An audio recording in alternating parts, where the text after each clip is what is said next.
We speak to the second victim who's spoken out in the Pachauri case. She speaks to us and tells us about her ordeal. Ma'am, thank you for speaking with us. The first question we want to ask you, it's been 13 years to the incident. What made you muster up the courage to speak now? Well, it's wrong to say that I'm speaking now. I spoke up then, which is when I was working at TERI. I spoke up then as well.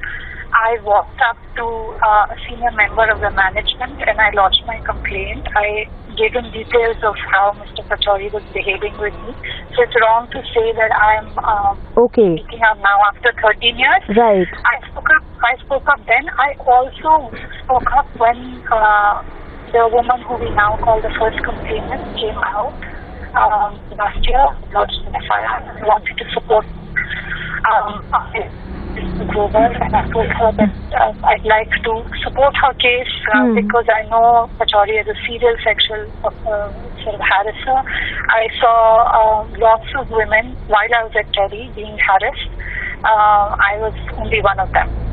So I spoke out last year and I spoke out again now between February 2015 and February 2016.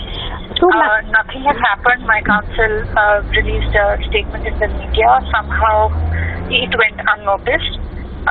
But you're all perhaps noticing it now because of the news of Pachauri. Absolutely. So, ma'am, when you spoke up even earlier, what was the reaction with TERI even 13 years back? How did they support you? Nothing. You see, because this incident was post Vishakha guidelines, the first thing recommended is the internal complaints committee. So there must, it wasn't there, but I thought I'll still raise my voice and put it on record. So I did what I thought would help, but it definitely didn't.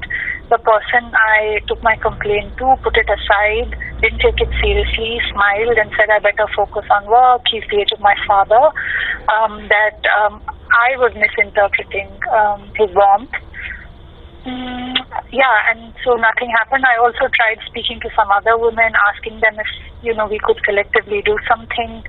But it's very difficult for women to speak out in an organization where the atmosphere is so hostile, where it's so sort of, the power is all centered around one man. He calls the shots, and he's been there for over 30 years. So it's very difficult. It's not a democratic organization. So my complaint really fell on deaf ears.